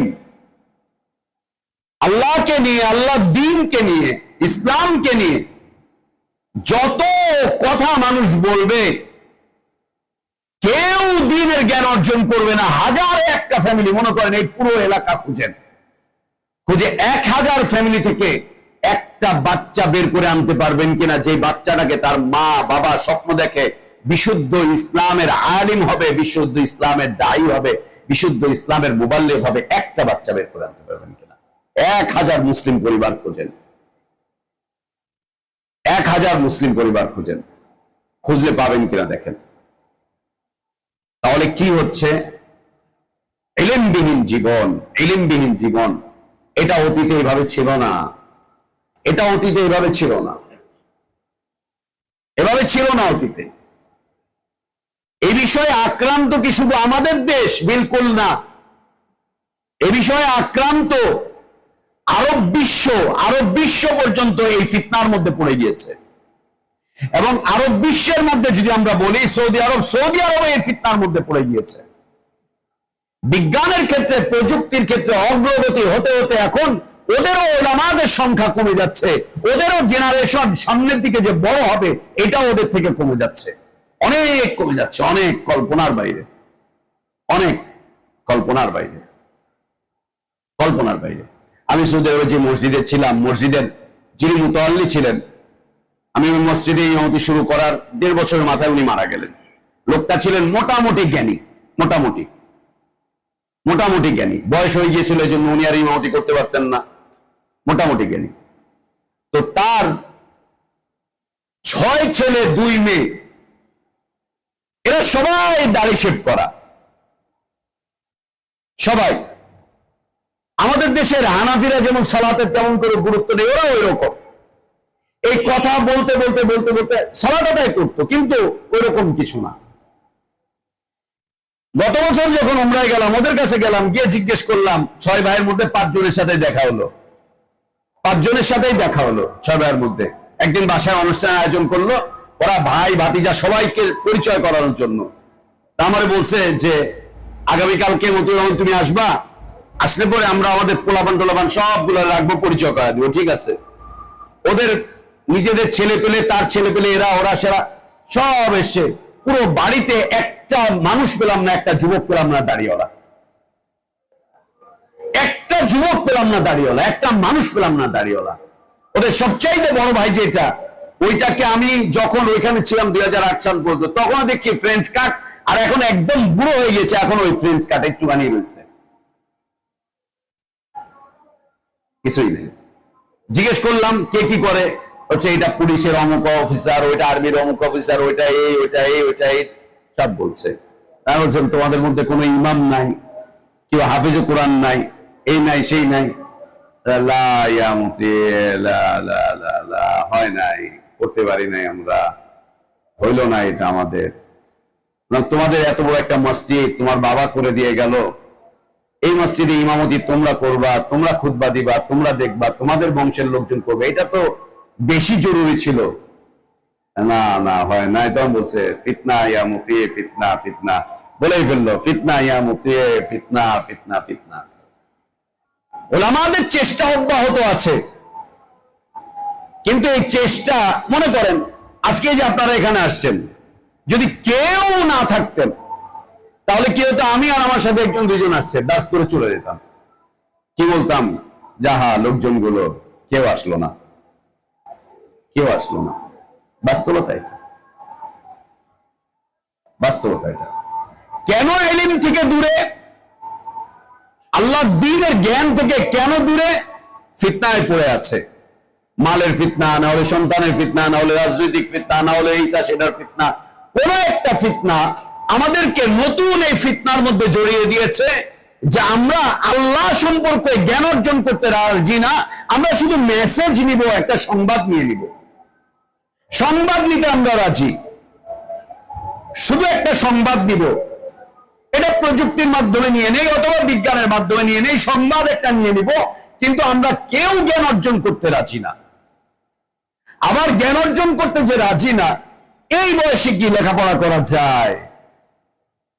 আমাদের এই বয়সে কি কোনো মাদ্রাসায় ভর্তি হওয়া যায়? সবকিছু বাদ দিয়ে কি লেখাপড়া করা যায়? কেমনে সম্ভব? কিভাবে হবে? সুবহানাল্লাহ। এই অনেকগুলো অনিষ্টতাকারী বিষয় আমাদেরকে এই ফিতনার মধ্যে ফেলে দিয়েছে, যে আমরা যাতে করে কোনোভাবে আল্লাহর দ্বীনের জ্ঞান অর্জন করতে না পারি। আল্লাহর দ্বীনের সংবাদ আমাদের মাথায় আছে, অমুক আলেম বলছে আল্লাহ, আল্লাহর হাত আছে, পা আছে, অমুক আলেম বলছে আল্লাহ আরশে আজিম আছে। আমরা শুধু এটা শুনে শুনে মুসলমান, শুধু শুনে শুনে মুসলমান। এ সম্পর্কে নবী সাল্লাল্লাহু আলাইহি ওয়াসাল্লাম কি বলেছেন? তিনি বলছেন, কাফা বিল মারই কাযিবান আন ইউহাদ্দিসা বিকুল্লি মা সামিআ। একজন মানুষ মিথ্যাবাদী হওয়ার জন্য একটা আমলই যথেষ্ট, একটা আমলই যথেষ্ট, একটা কাজই যথেষ্ট একজন মানুষ মৃত্যু হওয়ার জন্য। সেটা কি? দ্বীনের ক্ষেত্রে একজন মানুষ মৃত্যু হওয়ার জন্য একটা কাজই যথেষ্ট। কি? সে যা শুনে তাই প্রচার করে, যা শুনে তাই প্রচার করে। আমরা আজকে দ্বীনের জ্ঞানে অনেক জ্ঞানী, সেটা কি? ওয়াজে শুনতেছি, লেকচারে শুনতেছি, ওইটাই শুনতেছি, শুনে শুনে আমরা এটাকে নিয়ে চলে যাচ্ছি। আমরা ইলমের পথে কেউ অগ্রসর না, কেউ অগ্রসর না আমরা। আল্লাহ তাবারক ওয়া তাআলা বলেন, ফালাউলা নাফারা মিন কুল্লি ফিরকাতিন মিনহুম তাইফাতুন লিয়াতাফাক্কাহু ফিদ-দীন ওয়ালিউনযিরু কওমাহুম ইযা রাজাউ ইলাইহিম লাআল্লাহুম ইয়াহযারুন। সূরা তাওবার একেবারে শেষের দিকের আয়াত। আল্লাহ বলছেন মুমিনদেরকে, মুসলিমিনদেরকে উল্লেখ করে আল্লাহ বলছেন প্রত্যেক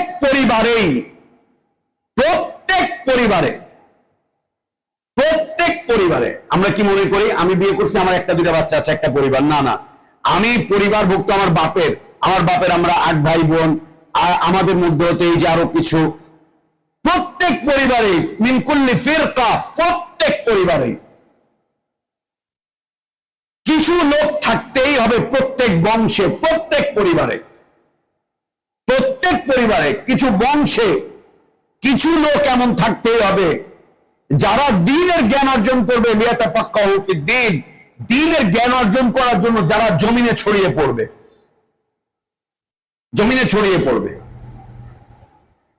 ওরা জ্ঞান অর্জন করে আবার বাড়িতে ফিরে আসবে, এসে আপনাদেরকে আবার তালিম দিয়ে আপনাদেরকে আবার জ্ঞানী বানাবে। অর্থ কি দাঁড়ায়?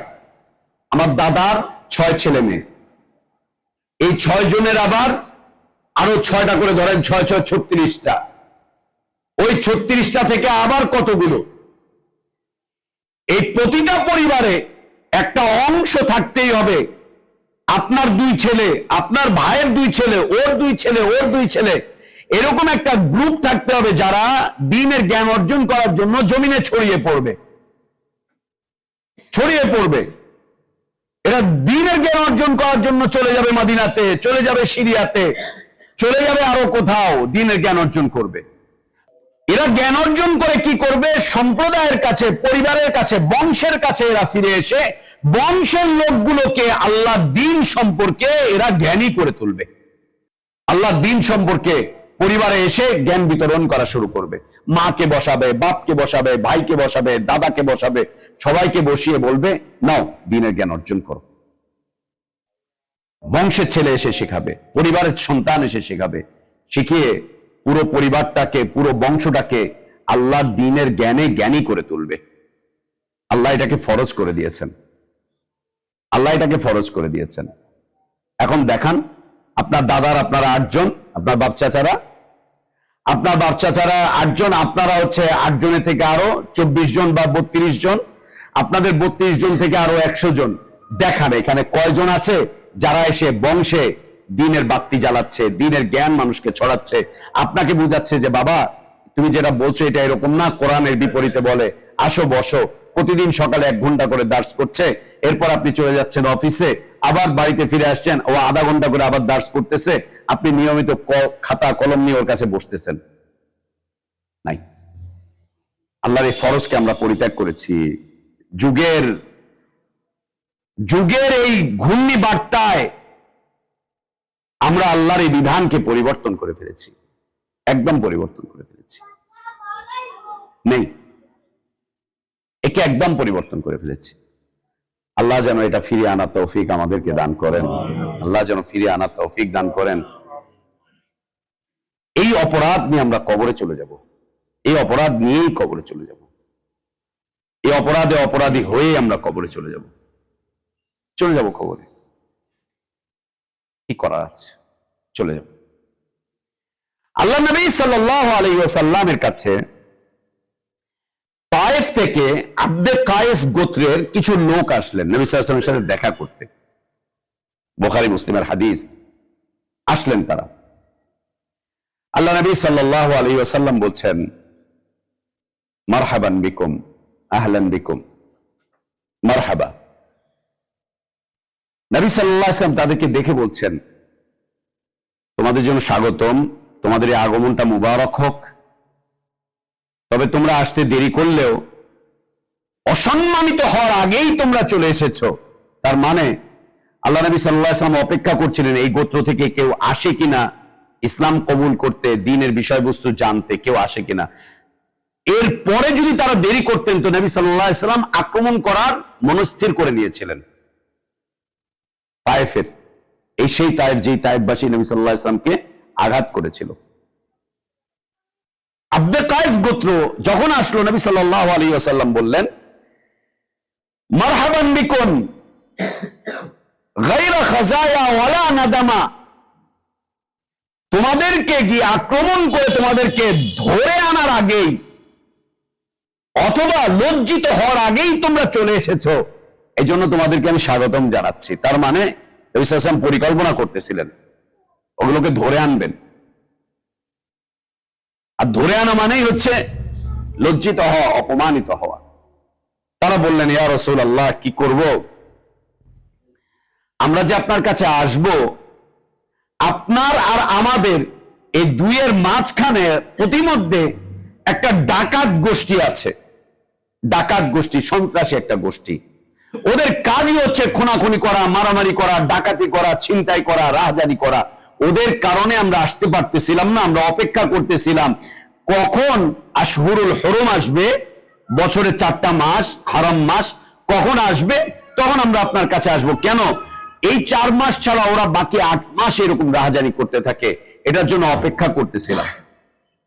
আসলেন, আসার পরে নবী সাল্লাল্লাহু আলাইহি ওয়াসাল্লামকে তারা বললেন, ইয়া রাসূলুল্লাহ, আমরা আপনার কাছে এসেছি, আপনি আমাদেরকে দ্বীনের কিছু তালিম দিয়ে দেন, দ্বীনের কিছু তালিম দিয়ে দেন, শিক্ষা দিয়ে দেন, জ্ঞান দিয়ে দেন, আমরা যাতে করে আমাদের কওমের কাছে ফিরে গিয়ে আপনার এই কথাগুলো তাদেরকে জানিয়ে দিতে পারি, তাদেরকে যাতে করে বুঝিয়ে দিতে পারি আপনার কিছু কথা, যে কথাগুলো আমাদেরকে দ্বীনের উপর অটল অবিচল রাখবে।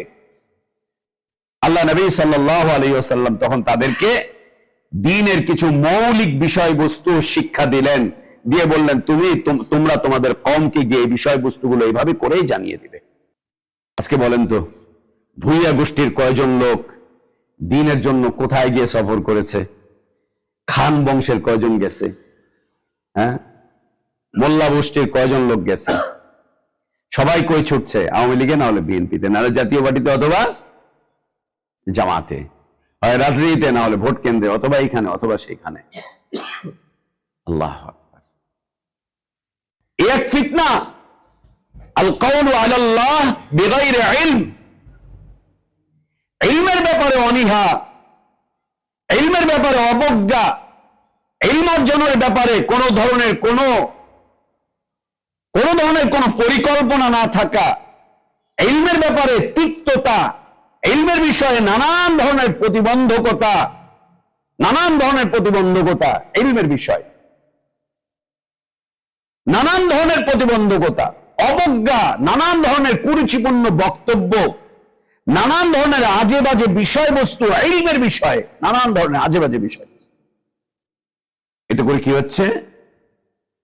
আগামী দিনের জন্য ইসলামের যে বিশাল সুবিস্তীর্ণ প্ল্যাটফর্ম, এটা নষ্ট হয়ে যাচ্ছে, একদম নষ্ট হয়ে যাচ্ছে।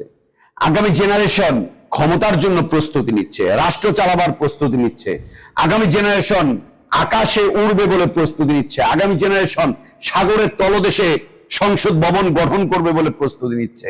সাগরের তলদেশে সংসদ হবে, সেখানে গিয়ে পার্লামেন্টেরিয়ানরা সবাই বসবে, ওখানে হ্যাঁ অথবা না জয়যুক্ত হবে, এই হবে সেই হবে। আগামী জেনারেশন আকাশের উপরে এটা করবে, চাঁদে গিয়ে ফ্ল্যাট করবে, চাঁদে গিয়ে বাড়ি করবে, জমি কিনবে। আগামী জেনারেশন আর এই দেশে থাকবে না, ওইটা করবে সেটা করবে। ইসলামের জন্য এই জেনারেশনের কোনো চিন্তা ভাবনা নাই যে আগামী জেনারেশন আল্লাহর দ্বীনকে নিয়ে এভাবে করে বিজয়ী হবে, আল্লাহর দ্বীনকে নিয়ে এভাবে এগিয়ে যাবে, আল্লাহর দ্বীনের জন্য এইটা করবে, এইটা করবে, এইটা করবে, এইটা করবে। নেই,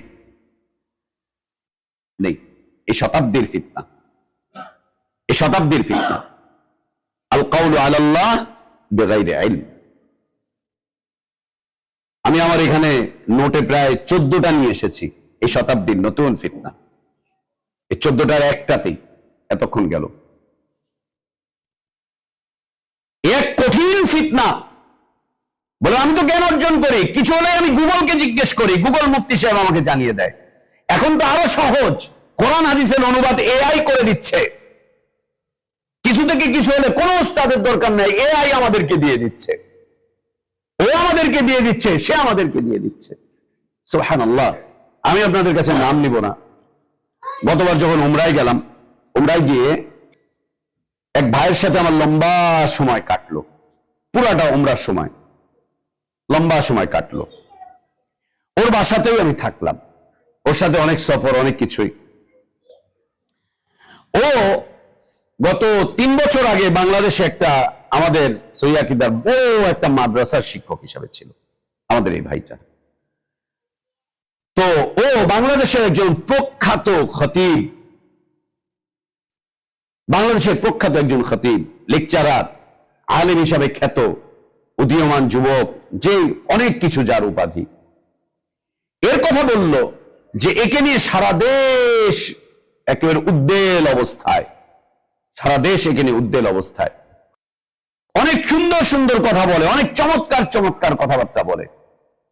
তো বলছে ভাই ওর সাথে আমি দীর্ঘদিন সময় দিয়েছি, বন্ধুত্বপূর্ণ সম্পর্ক, এই সেই। বলছে আমি ওর সাথে যতটা সময় দিয়েছি আর এত সময় কেউ দেয় নাই।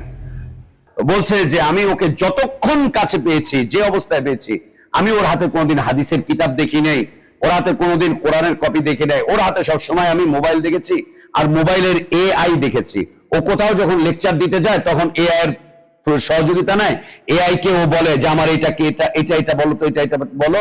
AI ওকে লম্বা একটা লেকচার দিয়ে দেয়, ও লেকচারের মাঠে উঠে খতিবাদ দাঁড়িতে গিয়ে ও মোবাইলটাকে এইভাবে ধরে আর বলতে থাকে, ধরে আর এইভাবে বলতে থাকে, ধরে আর এইভাবে বলতে থাকে। AI সবকিছু বলছে ওকে। আল্লাহু আকবার। আল্লাহর কসম করে বলছে আমি একটা শব্দ হেরফের করি নাই, আল্লাহর কসম একটা শব্দ হেরফের করি নাই। ওকে জিজ্ঞেস করেছে আমাদের ওই ভাই যে আপনি যে এত সুন্দর সুন্দর লেকচার দেন, এটা বলেন, এটা বলেন, এটা বলেন, আপনার সময় কোথায়? একদিনে 3-4টা মাহফিল, একদিন আপনি দেশের 3-4 বিভাগে সফর করেন, আপনি সময়টা কই পান? বলছে এত সময় কি আছে রে ভাই?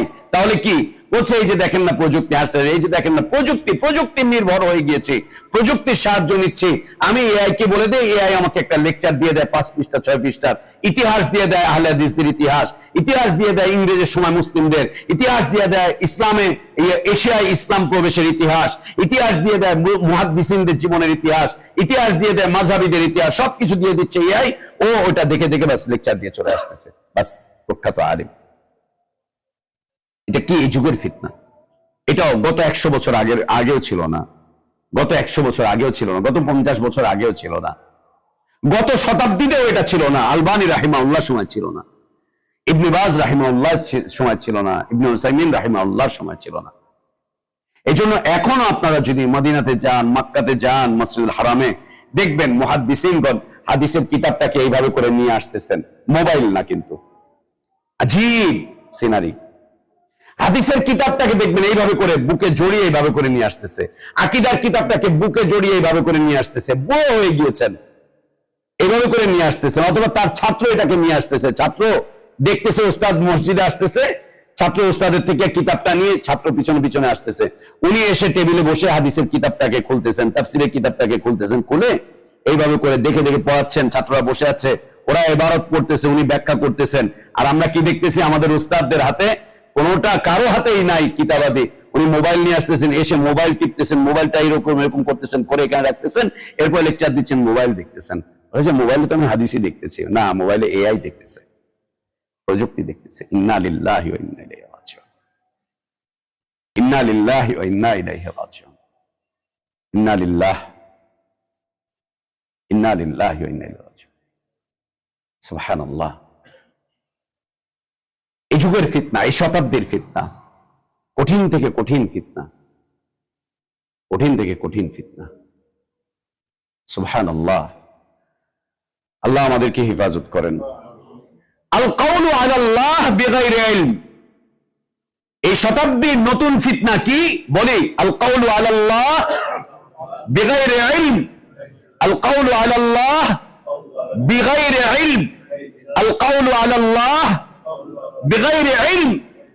আল্লাহ সম্পর্কে, আল্লাহ দ্বীন সম্পর্কে, আল্লাহ নবীকে নিয়ে কথাবার্তা বলবে, কিন্তু কোন ইলমি মাজলিস থেকে ইলম অর্জন করবে না, কোন আলিমের কাছে যাবে না, ও ইলমি মাজলিসে বসবে না, ও লেখাপড়া করবে না, ও শুনে শুনে বলবে, অথবা প্রযুক্তির মাধ্যম দিয়ে বলবে, অথবা বিজ্ঞানের মাধ্যম দিয়ে বলবে।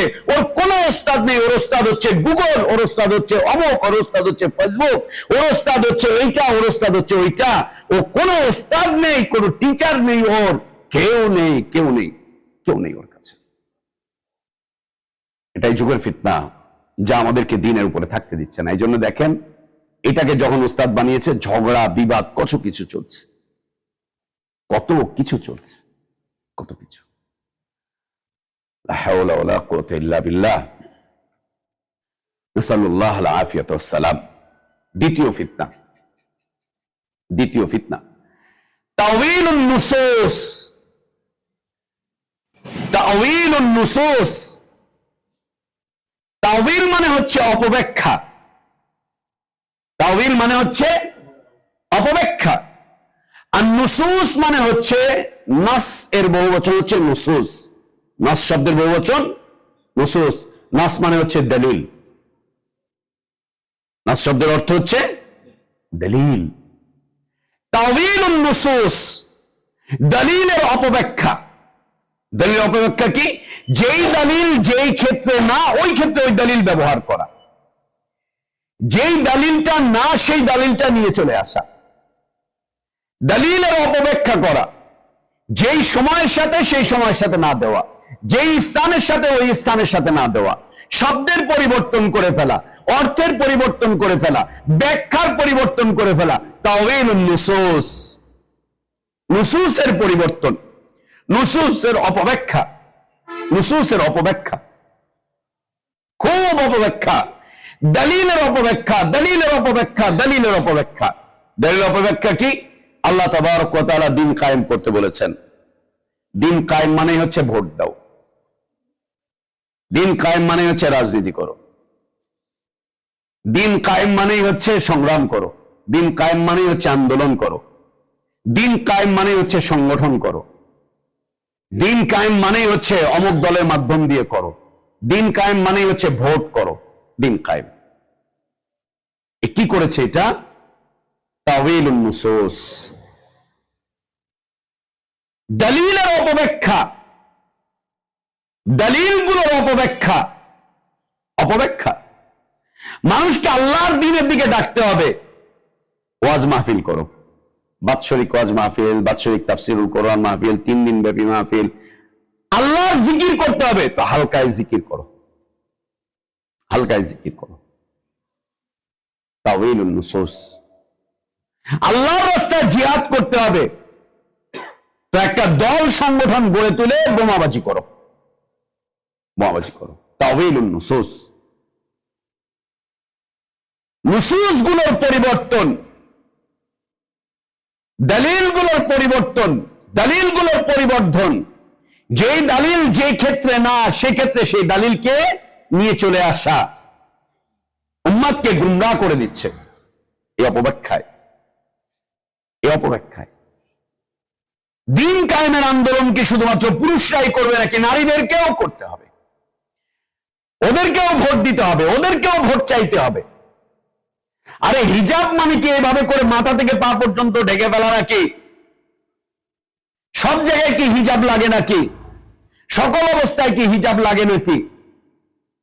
তাওয়ীলুন নুসুস। দ্বীনের জ্ঞান কি তাহলে সব জায়গায় গিয়ে নিতে পারবো না? তাওয়ীলুন নুসুস। নুসুস গুলোর পরিবর্তন, নুসুস গুলোর পরিবর্তন, খুব অপব্যাখ্যা করা দলিল গুলোর। যে দলিল যেখানে না, যে দলিল যেখানে ফিট হওয়ার কথা না, যে দলিল যেখানে লাগবে না, সেইখানে সেই দলিলগুলোকে ব্যবহার করা, সেখানে সেই দলিলগুলোকে ব্যবহার করা। তাওয়ীলুন নুসুস, নুসুসের পরিবর্তন, নুসুসগুলোর পরিবর্তন। দলিলগুলোকে অপব্যাখ্যা করে ইসলামী রাজনীতি, দলিলগুলোকে পরিবর্তন করে ইসলামী অর্থনীতি, দলিলগুলোকে পরিবর্তন করে ইসলামের এই, ইসলামের ওই, ইসলামের সেই।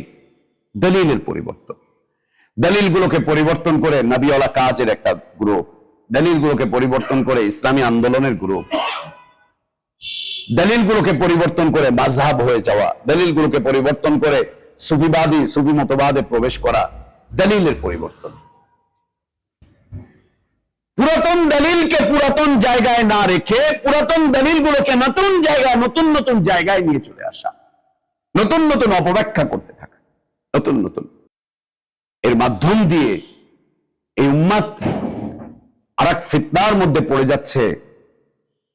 দলিলের ক্ষেত্রে এরকম অপব্যাখ্যা এর আগে এভাবে করেছিল না, এর আগে এভাবে করেছিল না। আপনি দেখেন, চিশতিয়া তরিকার দলিল আলাদা, নকশবন্দি তরিকার দলিল আলাদা, মুজাদ্দিদি তরিকার দলিল আলাদা, সোহরাওয়ার্দী তরিকার দলিল আলাদা, চরমনায়ের দলিল আলাদা, ও দলিল দিয়ে ওর ওইটাকে প্রতিষ্ঠা করছে। ফুরফুরার দলিল আলাদা, জামাত ইসলামের দলিল আলাদা, বিএনপির দলিল আলাদা, আওয়ামী লীগের দলিল আলাদা, আমার দলিল আলাদা, আপনার দলিল আলাদা। সবাই সবার মতো করে দলিল পেশ করে একটা বিষয় বুঝাচ্ছে যে পৃথিবীতে যত ধর্ম আছে সব ধর্মই হচ্ছে আল্লাহর দ্বীন, সব ধর্মই হচ্ছে আল্লাহর দ্বীন, আল্লাহর দ্বীন। কোনটাই কুফরি না, কোনটাই কুফরি না। পয়লা বৈশাখের এই সমস্ত কিছু এটা কুফরি না, গণতন্ত্র কুফরি না, সমাজতন্ত্র কুফরি না, ধর্ম নিরপেক্ষতা কুফরি না, তাওয়িলুন নুসুস এগুলো একটাও কুফরি না। শিয়ারা যে ধর্মের আছে উপরে আছে ওইটাও কুফরি না, ওদেরটা ওদের জায়গা থেকে ওরা হকের উপরে আছে। কাদিয়ানীরা কাদিয়ানীদের জায়গায় থেকে হকের উপরে আছে, এ হকের উপরে আছে, ও হকের উপরে আছে, সে হকের উপরে আছে। প্রত্যেকেই নিজের জায়গায় তারা সঠিক অবস্থানে আছে, কারোটা নিয়ে কারোটা কোনো কিছু না, কোনোটা নিয়ে কোনোটার কিছু না, সব ঠিক আছে। তাওয়িলুন নুসুস, তাওয়িলুন নুসুস, সুবহানাল্লাহি ওয়া বিহামদিহি। এটা এই উম্মাদকে কুরে কুরে খাচ্ছে, কুরে কুরে খাচ্ছে, এই উম্মাদকে, আমাদেরকে খাচ্ছে, আমাদেরকে খাচ্ছে, আপনাদেরকে খাচ্ছে, ইসলামের নাম ধারণকারীদেরকে খাচ্ছে, ইসলামের ব্যাজ ধারণকারীদেরকে খাচ্ছে, ইসলামের সাইনবোর্ড ধারণকারীদেরকে খাচ্ছে। তাওয়িলুন নুসুস, নুসুসের পরিবর্তন, নুসুসের পরিবর্তন। প্রত্যেকটা আমলের ক্ষেত্রে, আকীদার প্রত্যেকটা মাসালার ক্ষেত্রে নুসুসগুলোকে অপব্যাখ্যা করা হচ্ছে, একদম অপব্যাখ্যা করা হচ্ছে। এটা বলার কোনো সুযোগ নেই এটা শুধু মাযহাবীরাই করে, এটা শুধু পীরপন্থীরাই করে, এটা শুধু ওরাই করে, আমরা এটা করি না, এটা বলার সুযোগ নেই। সবাই এই জ্বরে আক্রান্ত, এই জ্বরে সবাই আক্রান্ত, সবাই এই জ্বরে সবাই আক্রান্ত। এই শতাব্দীতে এই জ্বরে প্রত্যেকটা গোষ্ঠী আক্রান্ত হয়ে গিয়েছে। তাওয়িলুন নুসুস, নুসুসের অপব্যাখ্যা, নুসুসের অপব্যাখ্যা, নুসুসের অপব্যাখ্যা। এই নুসুসের অপব্যাখ্যা কি, এটা যদি আরো বুঝতে চান তাহলে মডারেট ইসলামের দাবিদার যে সমস্ত আলেমরা আছে তাদের কাছে গিয়ে শুনবেন। কি কে বলছে গান বাদ্য হারাম, কে বলছে মিউজিক হারাম? আল্লাহ রসুলের সময় তো গিটার ছিলই না, পিয়ানো ছিলই না আল্লাহ রসুলের সময়। কে বলছে এটা হারাম? কে বলছে এটা হারাম? কে বলছে ইসলাম আমাদেরকে এরকম কোণঠাসা জীবন যাপন করতে বলে? কে বলছে মুভি হারাম? কে বলছে সিনেমা হারাম? কে বলছে ফিল্ম ইন্ডাস্ট্রি হারাম? কে বলেছে উৎসব হারাম? কে বলেছে? এটা আমাদের জাতীয়তা, আরবরাও তো এরকম পালন করে। আমরা আমাদের দেশে পয়লা বৈশাখ যেমন পালন করি, আরবরাও তো এরকম একটা উৎসব পালন করে। কে বলেছে হারাম? হারাম হলে আরবরা করতো নাকি? আমরা যেমন স্বাধীনতা দিবস পালন করি, আরবরাও তো করে, হলে কি ওরা করতো নাকি? আজীব কথা। তাওয়িলুন নুসুস, মডারেট ইসলাম, মডারেট ইসলাম, মডারেট ইসলাম। এই মডারেট ইসলামের কাছে এসে আপনারা আরো মডারেট পাবেন তাওয়িলুন নুসুস। যদি আরো ভালো করে বুঝতে চান, এই ধনী এলাকা গুলশান, বনানী, বাড়িধারা, আমাদের ধানমন্ডি এলাকাগুলোতে যে সমস্ত ইংলিশ মিডিয়াম স্কুলগুলো আছে, ওইখানে যারা সাইনবোর্ড গুলোতে লাগিয়ে রেখেছে এখানে হিফজুল কোরআন বাধ্যতামূলক, ওই স্কুলগুলোর ভিতরে যাবেন, গিয়ে একজন বিশুদ্ধ আলেমকে নিয়ে ওদের কারিকুলাম, ওদের পাঠদান পদ্ধতি, ওদের সবকিছু নিবেন আর বলবেন যে একটু দেখান তো এটা টিকে কি টিকে না। দেখবেন তাওয়িলুন নুসুস কাকে বলে, তাওয়িলুন নুসুস কাকে বলে। তাওয়িলুন নুসুস, এই জ্বরে এই উম্মত আক্রান্ত, এই শতাব্দী এই জ্বরে আক্রান্ত, কাঁপতেছে থরথর করে, থরথর করে কাঁপতেছে। কিচ্ছু করার নেই। আল্লাহ তাবারক ওয়া তাআলা যে দলিল নাজিল করেছেন, প্রত্যেকটা দলিলের স্থান, কাল এবং পাত্র নির্ধারিত, স্থান, কাল এবং পাত্র নির্ধারিত। এক দলিলকে অন্য বিষয়ে ব্যবহার করা যাবে না, অন্য বিষয়কে আরেক দলিলে এনে ব্যবহার করা যাবে না। এটা স্থানের দলিল স্থানে, কালের দলিল কালে, পাত্রের দলিল পাত্রের সাথে, যে কোনো জায়গায় গিয়ে করা যাবে না। ধর্মনিরপেক্ষ মতবাদী একটাকে আপনি বলছেন এ খাঁটি মুসলিম, ইসলামের কত দরদ, আর এক গণতন্ত্রপন্থীকে বলছেন ও আরো ভালো মুসলিম, ও আরো ভালো মুসলিম, ও ইসলামের আমির, ও মুসলিমদের আমির, ও এই ও সেই, ও হ্যান ও ত্যান। তাওয়িলুন নুসুস, নুসুসের পরিবর্তন। এদিকে কি হচ্ছে? ইসলাম থেকে আমাদেরকে বের করে দেওয়ার সার্বিক অপচেষ্টা শয়তানের, যাতে করে আমরা ইসলামের উপরে থাকতে না পারি, ইসলামের উপরে থাকতে না পারি। আরেকটি বিষয় দিয়ে আজকে আলোচনা শেষ করব। তৃতীয় ফিতনা তাকদীমুল আকল আলা নাকল, তাকদীমুল আকলি আলা নাকলি। তাকদীমুল আকল, আকল, আকল বুঝি তো আমরা বিবেক, বিবেককে দলিলের উপরে প্রাধান্য দেওয়া। বিবেককে কিসের উপরে প্রাধান্য দেওয়া? দলিলের উপরে প্রাধান্য দেওয়া। তাকদীম, প্রাধান্য দিয়ে দেওয়া, একে বেশি গুরুত্ব দেওয়া। আরে ভাই, আপনার একটা বিবেক আছে না, আপনি বিবেক দিয়ে ইসলাম বুঝতে পারেন না? বিবেক দিয়ে ইসলাম বুঝে, ইসলাম বুঝতে হয় দলিল দিয়ে। ইসলাম বুঝতে হয় কি দিয়ে? দলিল দিয়ে। ইসলাম বুঝতে হয় নাস দিয়ে, দলিল দিয়ে, কোরআন দিয়ে, সুন্নাহ দিয়ে।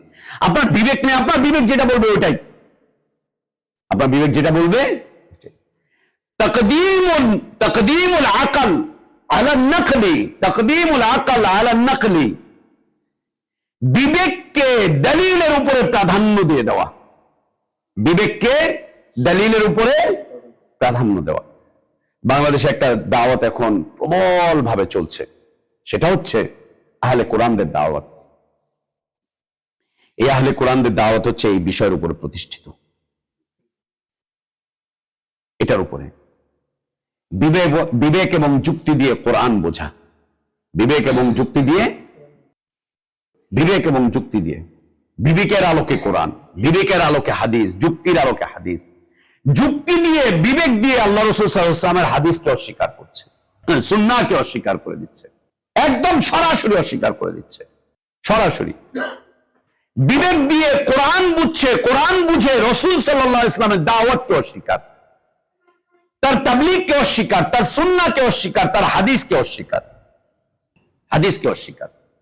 বিবেক বুদ্ধি কাজে লাগাতে হবে আমাদেরকে ইসলামের ব্যাপারে, বিবেক বুদ্ধি কাজে লাগাতে হবে ইসলামের ব্যাপারে, আমাদেরকে বিবেক বুদ্ধি কাজে লাগাতে হবে। দলিলকে কাজে লাগানোর কোনো প্রয়োজন নেই, নুসুসের উপরে প্রতিষ্ঠিত থাকার কোনো প্রয়োজন নেই। কি কাজে লাগাতে হবে? বিবেক বুদ্ধি, বিবেক বুদ্ধি, বিবেক বুদ্ধি। ইসলামের দাওয়াত বুদ্ধিভিত্তিক দাওয়াত, ইসলামী শরীয়ত বিবেক ভিত্তিক শরীয়ত বিলকুল না। মিথ্যে কথা এটা, মিথ্যে কথা এটা, একদম মিথ্যে কথা, একেবারে মিথ্যে কথা। তাকদীমুল আকল, তাকদীমুল আকলি আলা নাকলি, বিবেক দিয়ে দ্বীন বোঝার চেষ্টা করা, বুদ্ধিভিত্তিক শরীয়ত মানার চেষ্টা করা, বিবেক বুদ্ধির ভিত্তিতে আল্লাহর দ্বীনকে অনুধাবন করার চেষ্টা করা, বিবেক বুদ্ধির ভিত্তিতে নিজের সমাজটাকে পরিচালনা করার চেষ্টা করা, বিবেক বুদ্ধির ভিত্তিতে ইসলামী পরিবার গঠন করার চেষ্টা করা। আপনি একটু বিবেকটা খাটান, খাটিয়ে দেখেন, একটু বুদ্ধি করে কাজ করবেন না, বুদ্ধি করে একটু চলবেন না। সুবহানাল্লাহ, সুবহানাল্লাহ। এটা এই শতাব্দীর ফিতনা। এই ফিতনা আমাদেরকে ধাক্কাতে ধাক্কাতে ইসলাম থেকে বের করছে, ধাক্কা দিয়ে দিয়ে ইসলাম থেকে বের করছে। এই ফিতনা আমাদেরকে মাঝে মাঝে থমকে দেয়, এই ফিতনা আমাদেরকে মাঝে মাঝে স্থবির করে দেয়, একদম স্থবির করে দেয় এই ফিতনা। আমাদের দাওয়াতি জীবনকে ফিতনা মাঝে মাঝে একদম থামিয়ে দেয়, একদম স্থবির করে দেয়। এই বিবেকওয়ালা গ্রুপগুলো আমাদের দাওয়াতের উপরে এত বেশি প্রভাব বিস্তার করার চেষ্টা করে, এত প্রেসার দেওয়ার চেষ্টা করে, এই বিবেক বুদ্ধিওয়ালা গ্রুপগুলো কল্পনা করা যাবে না, কল্পনা করা যাবে। এত প্রেসার দেয়, এত ধাক্কা দেয় এই বিবেকওয়ালা গ্রুপ। এটাই শতাব্দীর ফিতনা, এই শতাব্দীর কঠিন থেকে কঠিন ফিতনা। বিবেক বুদ্ধি, বিবেক বুদ্ধি, যুক্তি তর্ক, বিবেক বুদ্ধি, যুক্তি তর্ক, বিবেক বুদ্ধি, যুক্তি তর্ক। বিষয়টা হতে হবে এর একদম বিপরীত। কি হতে হবে? তাকদীমুন নাকলি আলাল আকলি। তোমার বিবেকের উপরে তুমি দলিলকে প্রাধান্য দাও, আল্লাহর কালামকে প্রাধান্য দাও। তোমার বিবেকের উপরে, তোমার মন মস্তিষ্কের উপরে আল্লাহর কালামকে প্রাধান্য দাও। তোমার চিন্তা চেতনার উপর আল্লাহর কালামকে প্রাধান্য দাও, রাসূলের সুন্নাহকে প্রাধান্য দাও। সাল্লাল্লাহু আলাইহি ওয়াসাল্লাম, এর উপরে প্রাধান্য দাও। কোরআনের উপরে তুমি প্রভাব বিস্তার করতে চেও না, কোরআন দিয়ে তুমি প্রভাবিত হও। সুন্নাহর উপরে প্রভাব বিস্তার করতে চেও না, তুমি সুন্নাহ দ্বারা প্রভাবিত হও। তুমি প্রভাবিত হও সুন্নাহ দিয়ে, সুন্নাহ দ্বারা তুমি আক্রান্ত হও, কোরআন সুন্নাহকে আক্রান্ত করতে চেও না। কোরআন এবং সুন্নাহকে আক্রমণ করতে যেও না, কোরআন এবং সুন্নাহকে আক্রান্ত করতে যেও না, তুমি প্রয়োজনে আক্রান্ত হও কোরআন সুন্নাহ দ্বারা। কোরআন সুন্নাহর উপরে প্রভাব বিস্তার করতে যেও না, ধ্বংস হয়ে যাবা। বরং কোরআন সুন্নাহকে তোমার উপরে প্রভাব বিস্তার করতে দাও, প্রভাব বিস্তার করতে দাও। কোরআন সুন্নাহর উপর দিয়ে তুমি কথা বলতে যেও না, বরং যেখানে কোরআন এবং সুন্নাহর বিষয় থাকবে সেখানে তুমি নীরব হয়ে যাও, চুপ হয়ে যাও, চুপ হয়ে যাও। আল্লাহ তাবারক ওয়া তাআলা বলছেন, ইয়া আইয়ুহাল্লাযীনা আমানু লা তুকদ্দিমু বাইনা ইয়াদাইল্লাহি ওয়া রাসূলিহি ওয়াত্তাকুল্লাহ। হে ঈমানদাররা, খবরদার তোমরা আল্লাহ এবং তার রাসূলের উপর দিয়ে কথা বলতে চেও না। আল্লাহ এবং তার রাসূলের উপর দিয়ে তোমরা কথা বলতে চেও না। আল্লাহ এবং তার রাসূলের উপর দিয়ে তোমরা প্রভাব বিস্তার করতে চেও না। তোমাদের কথাগুলোকে তাদের উপরে প্রাধান্য দিতে চেও না। তোমাদের রায়, তোমাদের কিয়াস, তোমাদের চিন্তা, তোমাদের চেতনা, তোমাদের যুক্তি, তোমাদের তর্ক, তোমাদের বিবেক, তোমাদের বুদ্ধিকে আল্লাহ এবং তার রাসূলের উপর দিয়ে উঠাতে চেও না। আল্লাহকে ভয় করো, আল্লাহ সর্বশ্রোতা, আল্লাহ মহাজ্ঞানী। ইন্নাল্লাহ সামিউন আলিম। পরে আয়াতে আল্লাহ বলছেন, ইয়া আইয়ুহাল্লাযীনা আমানু লা তারফাউ আসওয়াতাকুম ফাওকা সাওতিন নবী। হে ঈমানদাররা, খবরদার তোমাদের কোন কথা, তোমাদের যুক্তি, তোমাদের তর্ক, তোমাদের বিবেক ভিত্তিক বক্তব্য, বিবৃতি কোনটাই যেন আল্লাহর রাসূলের উপর দিয়ে চলে না যায়। খবরদার না। যদি চায় তাহলে কি হবে? আনতাহবাতা আমালুকুম আনতুম লা তাশউরুন। তোমরা বুঝতেও পারবে না যে আল্লাহ তোমাদের আমলগুলোকে একদম বরবাদ করে দিয়েছেন। শেষ। আশহাদু আল্লা ইলাহা ইল্লাল্লাহ ওয়া আশহাদু আন্না মুহাম্মাদার রাসূলুল্লাহ পড়েছো, সাক্ষ্য দিচ্ছ, তুমি জানোই না যে আল্লাহ কখন তোমার এই শাহাদাতকে নষ্ট করে দিয়েছেন। তুমি সালাত আদায় করছো, তুমি জানোই না আল্লাহ তোমার সালাতকে বরবাদ করে দিয়েছেন। তুমি সিয়াম পালন করছো, তুমি জানোই না তোমার সিয়ামকে আল্লাহ বরবাদ করে দিয়েছেন। তুমি যাকাত দিচ্ছ, তুমি জানোই না যে আল্লাহ তোমার যাকাতকে বরবাদ করেছেন। তুমি আল্লাহর রাস্তায় দান করছো, সাদাকা করছো, তুমি জানোই না যে কখন আল্লাহ তোমার এই দান সাদাকা গুলোকে একদম বরবাদ করে দিয়েছেন। তুমি পণ্ড শ্রমে পতিত হয়েছো, পণ্ড শ্রমে পতিত হয়েছো, অনর্থক কর্ম করছো, তুমি কোনো ফায়দা নেই। আনতাহবাতা আমালুকুম, তোমাদের আমলগুলো বরবাদ হয়ে যাবে। ওয়া আনতুম লা তাশউরুন, তোমরা জানতেও পারবা না, বুঝতেও পারবা না। কখন বুঝবে? কিয়ামতের দিন। কবরে যাওয়ার পরে বুঝবে, কিয়ামতের দিন বুঝবে যে সব আমলকে আল্লাহ তাবারক ওয়া তাআলা বরবাদ করে দিয়েছেন, সব। আল্লাহ নবী সাল্লাল্লাহু আলাইহি ওয়াসাল্লাম সাহাবীদেরকে একদিন জিজ্ঞেস করলেন, মানিল মুফলিস, বলো তো তোমরা মুফলিস কে? মুফলিস কে?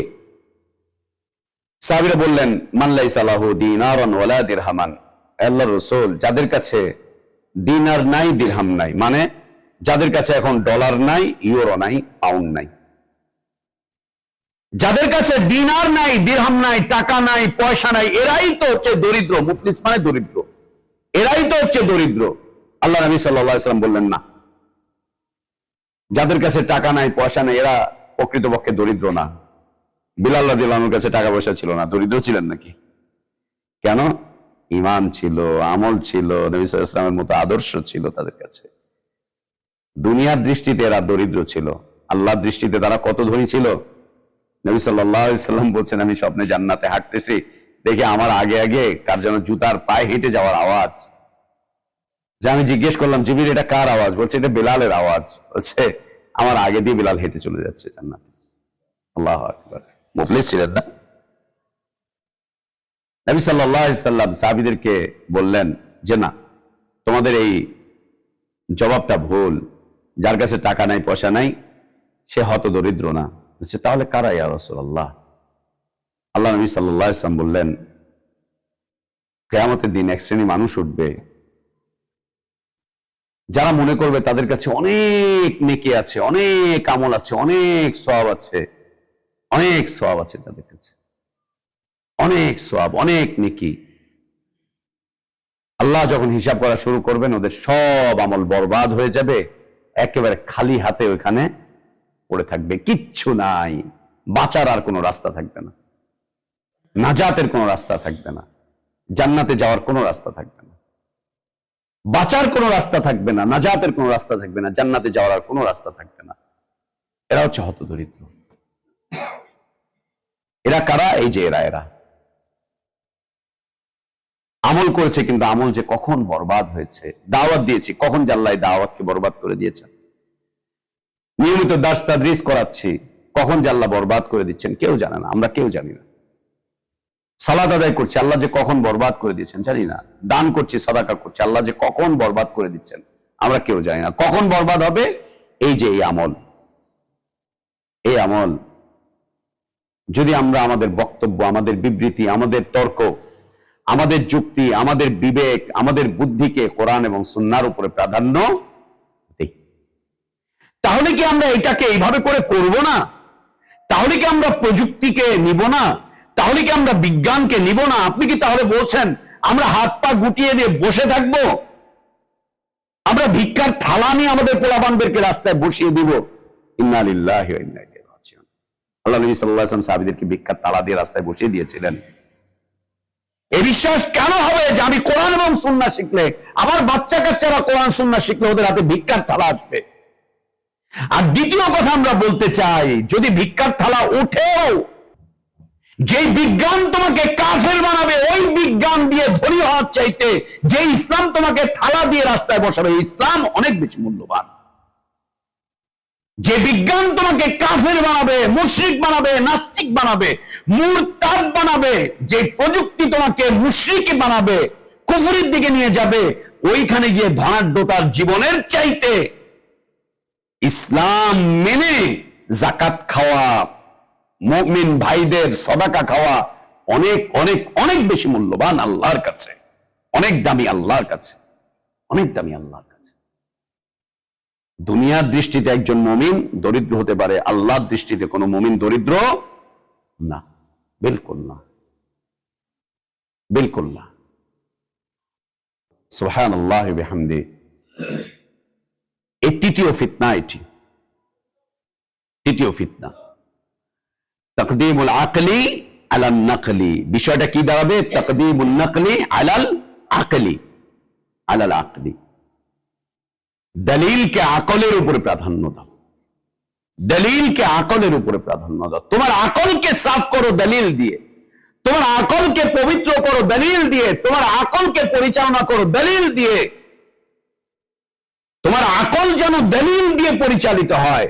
তুমি দলিলকে তোমার আকল দিয়ে পরিচালনা করতে যেও না। আমাদের রাজনীতিবিদদেরকে আমরা তাই দেখছি, আমাদের পার্লামেন্টেরিয়ানদেরকে আমরা তাই দেখছি, আমাদের যারা আছে আইন প্রণেতা তাদেরকে আমরা তাই দেখছি, আমাদের যে সমস্ত যে সমস্ত ইসলামীবিদ যারা আছেন এদেরকে আমরা তাই দেখছি, এরা তাই করছে, এরা তাই দেখছে।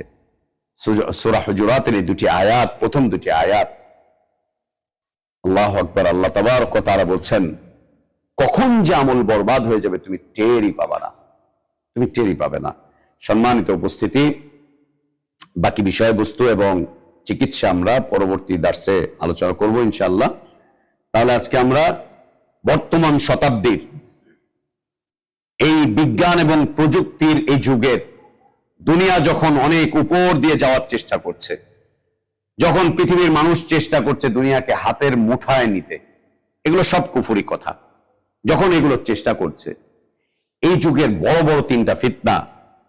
এক নম্বর ফিতনা হচ্ছে আল কাউলু আলাল্লাহ বিগাইরি ইলম, দুই নম্বর ফিতনা হচ্ছে তাওয়িলুন নুসুস, তিন নম্বর ফিতনা হচ্ছে তাকদীমুন নাকলি আলাল আকলি।